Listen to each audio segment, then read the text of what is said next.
Pero bueno, Se lo dejo para ustedes. Bueno, hoy es el Día del Veterano de Guerra y de los caídos en Malvinas, ¿no es cierto? Y sí. entonces, para recordar esto tan cruel para la Argentina, aclaro que esto es en Argentina, hemos traído a una mujer. A Marta Maceo, que justamente es esposa de un veterano De un combatiente. de un combatiente de Malvinas, y como para hacerle su presentación, lo que quiero decir es que mientras sucedió la guerra de Malvinas, ella y su familia, junto con su esposo, vivieron en Tierra del Fuego.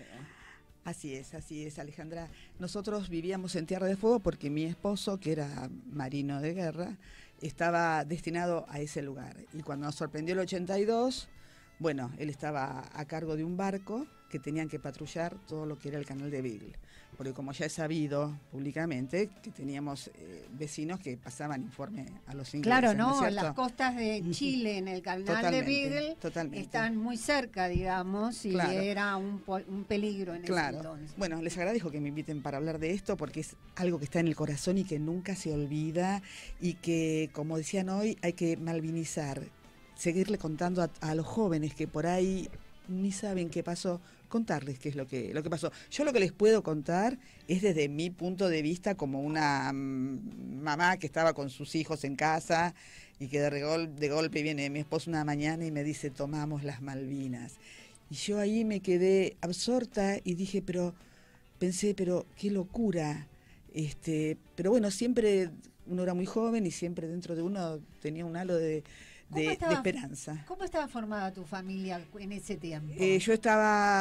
Tenía mis dos hijos, uno de 2 años, el otro de 4, y estaba embarazada de Agostina, que es la más chica, que nació ahí, en Ushuaia. Y decime una cosa, Marta, contanos cómo era Ushuaia en ese entonces. Bueno, Ushuaia no tiene nada que ver con lo que es en este momento. Ushuaia en aquel momento había una línea de colectivo, no existían los semáforos, era solo la costanera y la primer calle, la calle San Martín, sí, y en aquel entonces no existía directamente el turismo. Y Ushuaia vivía de todo lo que era la base naval militar. Claro, eran 11.000. Éramos 11.000 habitantes. 2 escuelas, me dijiste. Sí, una primaria, una secundaria y nada más. No había un nivel terciario de ningún tipo de estudio. No, nada que ver con lo que es hoy en día. Era lindo porque el paisaje era impagable, pero era una vida muy tranquilita. Y bueno, y cuando pasa todo esto, da un vuelco terrible. Te quiero hacer otra pregunta antes de que pasemos al después. ¿Cómo eran las comunicaciones? Vos, por ejemplo, tu familia estaba en Buenos Aires. Claro. Tu hermana. Todos estaban acá en Buenos Aires. Celulares, claro. No, es más, vos pedías la llamada y te la daban. Tenías que con operadora. Claro, y bueno, y en esos momentos que se dispara esto de la guerra, yo tengo un hermano que vive en San Pablo. Y a él le llegaban noticias que nada que ver con las que teníamos nosotros. Entonces llamaba desesperado diciendo: vénganse para Brasil. Porque también en ese momento había noticias de que iban a atacar la parte continental, ¿no es cierto? Claro. No solo la parte de las islas. Pero bueno, eso por ahí se lo dejo a gente más especializada en todo eso. Otra cosa, Marta, ya que las comunicaciones eran tan pobres Pobrísimas. eran las que había, ¿no? Sí. ¿Cómo es que ustedes se informaban de cómo iban sucediendo las cosas en la guerra? Bueno, nos informábamos por trascendidos y porque llegaba un noticiero a la noche donde veíamos ciertos personajes que decían vamos ganando, cuando uno veía ahí alrededor que no era tan así. O sea, televisión tenían. Sí. Pero ya te digo, era poca la información. Pero bueno. ¿A qué te referís con que no era tan así? No, que no era la información que se largaba a otras partes, no era la misma que teníamos nosotros. Wow. Nosotros estábamos con gente que estaba en la lucha directamente, ¿no? Claro. Por ejemplo, una de las anécdotas que yo te puedo contar es cuando vino un grupo de compañeros de mi esposo a casa, que estaban todos en el crucero Belgrano, Y qué bueno, hicimos una pequeña reunión, después a la noche se fueron todos ellos al barco, que a la madrugada zarpaba para ahí, y uno de ellos dijo, ¿no? Yo lo único que espero es volver a ver a mis hijos.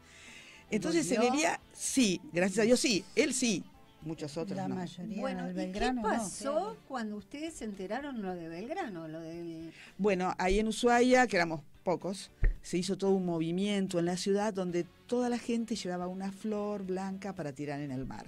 Fue muy mira. emocionante todo eso. Mira. Y se vivían días tristes, días grises, porque todo tenía que ser como escondido. Y bueno, pero cuando ¿Por uno... qué escondido? Y es lo que, no sé, habría que preguntar a las autoridades de aquel entonces, ¿no es cierto? ¿Y por qué? ¿Por qué traían los micros con soldaditos sin que dijeran nada, también todos tapados? Mirá. Sí, fueron días, pleno invierno además, fueron días Claro, difíciles, pero con bueno, días cuando... cortos, a las 4 o 5 de Ya la es de tarde. noche, ya es de Allá noche. abril ya Sí. hace mucho frío, claro. Exactamente. Y ¿Cómo los soldaditos tapados? claro, es decir, tapados quiero decir micros que estaban las ventanillas cerradas, que no se veía para adentro, y ahí llegó, por ejemplo, en una oportunidad llegó un barco que dejó gente que traía de Malvinas, y estos eran subidos a micros y eran ya traídos para este lado de acá, para Buenos Aires. Es decir, mucho se ocultó de todo eso. Una pregunta, Marta, y más o menos vamos cerrando, ¿no? Liliana. Sí. O la última pregunta, ¿cómo te comunicabas con tu marido? Contame la anécdota. La anécdota graciosa y humana, ¿no? Para darle un poco de calor, de calor. Bueno, mi esposo llegaba desde su barco ¿Era? en Ushuaia, donde termina la ruta 3, en la bahía de la Pataya, Pataya. para aquel que conoce, un lugar inhóspito en aquel entonces. Entonces él llegaba con un bote de gomón y yo con mi auto y mis hijos a bordo íbamos hasta ese lugar a encontrarnos. Quiero decir que Marta lo que atravesaba, embarazada de Agostina, con sus 2 chicos, es el camino que hoy existe, que atraviesa todo el Parque Nacional, Sí. recorre todo el Parque Nacional, llega hasta el trencito que hace el recorrido Sí, hasta la- del que hacían los presos, Claro. y luego de eso llega A la bahía de la Pataya. a la bahía de la Pataya. Claro. Todo eso en aquel entonces era un bosque. Era un bosque húmedo, Cerrado. oscuro, sí, totalmente. Pero bueno, la nota de color era que nos veíamos 5 minutos, que mis hijos veían al papá un ratito y viceversa, y los veía a sus chicos, tomábamos un cafecito que llevaban en un termo y ahí ya nos volvíamos. Ay, Y Dios mío. así la fuimos pasando. Pero bueno, Tremendo. cuando uno es joven tiene esperanza siempre de que Bueno, todo vaya para Yo adelante. creo que las anécdotas Son muchas, son muchas. muchas, pero queríamos Tenemos. transmitir un poco una nota de color, Sí. que no sea siempre la misma historia, y desde un punto de vista de la mujer, de un acompañante, en este caso de su esposo. Pero también quería decir 2 cositas nada más de esta cuestión, que es que solamente una mujer en la Guerra de Malvinas tuvo cargo militar, una sola mujer, y que las veteranas que fueron enfermeras Sí. y como las que ayudan a los cirujanos, instrumentadoras quirúrgicas, fueron reconocidas 17 solo enfermeras entre en el 2000, en el 2014 y en el 2017 fueron las últimas reconocidas. Solo 17 enfermeras que estuvieron en la guerra. Así es, Digo así es. como para Como homenaje a esas mujeres. homenaje a esas mujeres, Sí, tal sí, cual. así es.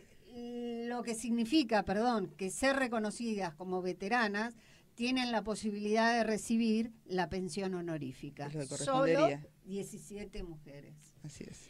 Ustedes volvieron a Buenos Aires. Claro, nosotros después de que terminó el año 82, que ya comenzaba la democracia, volvimos a Buenos Aires. Y ahí Ushuaia empieza a dar un vuelco Tremendo. en cuanto a Claro. la parte social. Porque digamos, no solo piensen que nosotros estábamos en dictadura, en el 83 ya viene Alfonsín con la democracia, y ahí se dan cuenta de la necesidad de que Tierra del Fuego esté poblada y Sea soberana, y sí, sea sí. soberana, porque no tenía la calidad de provincia.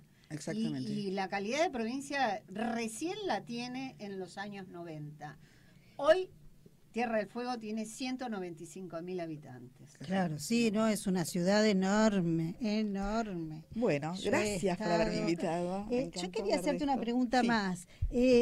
Cuando volvieron, ¿cuál fue la situación familiar? Bueno, la situación familiar fue que una noche, por ejemplo, estábamos cenando con gente amiga y cuando uno le salía el tema este, que yo dije, bueno, no, porque la guerra que tuvimos, hubo una persona en la mesa, una mujer joven, como yo, digo, ¿qué guerra? Si acá no hubo ninguna guerra.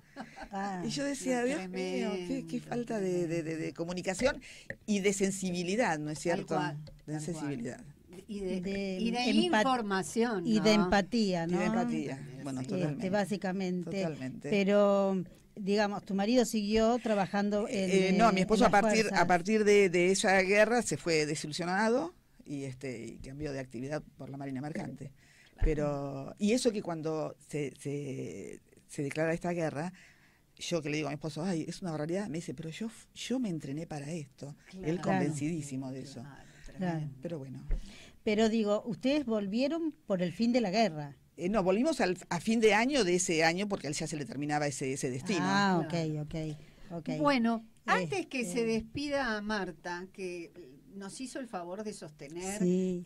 todo este tiempo el libro de Osvaldo Bayer, también son cosas Sí. que suceden en el sur, y en este caso en la provincia de Santa Cruz, que derribaron el monumento que había hacia Osvaldo Bayer, que fue el creador de este libro hermosísimo, y además este libro hermosísimo, La Patagonia Rebelde, luego fue película, que fue tremendamente Premiada. hermosa, nominada, famosa, con actores que hoy en día todavía están con nosotros y que, bueno, son muy buenos actores y que han representado unos papeles fantásticos en esa película. Osvaldo Soriano. Además es terrible lo que han hecho y no, Sí, Brandoni. Brandoni. No se puede entender por qué tomaron la decisión de tirar abajo ese monumento, ¿no es cierto? No se puede entender. De todas maneras, quiero decir que en el puerto de Santa Cruz existe el monumento, ahí cerca de la playa, a los obreros fusilados, que está hecho de piedra. Espero que no lo toquen. Así es. Bueno, Marta, 1.000.000 de gracias No, al por contrario, haber gracias a compartido ustedes. con nosotras. Gracias a ustedes por haberme invitado. No, gracias, Muchas gracias. Marta. Mil gracias.